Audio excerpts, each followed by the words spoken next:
Hello traders, FX Pip Collector here. Today is Wednesday, July 10th, and this is my recap of the top viewed videos of the day. And gold versus the dollar came in number 2 today, so we're going to do a quick recap. If you'd like to see my full top down analysis from this morning on gold, make sure you check out the video linked at the end of this video over here.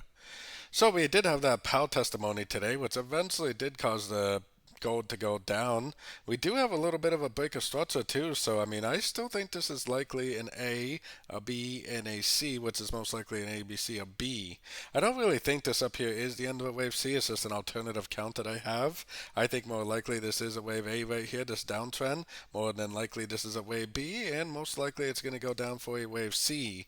We do have CPI interest rate coming out tomorrow for the US dollar in the New York session, a very big news event.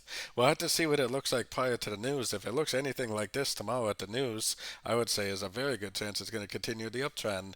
On the other hand, if it does continue to range and kind of range around this area up here, then we may actually get a move down at tomorrow's CPI news.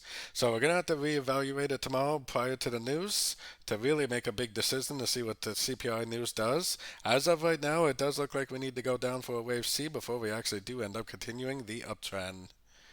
So don't forget to join my free Discord channel, which is linked down here in the corner, and don't forget to check out my website if you'd like to get access to my swing trade setups and my daily live Zoom meetings. As always, thank you and happy trading.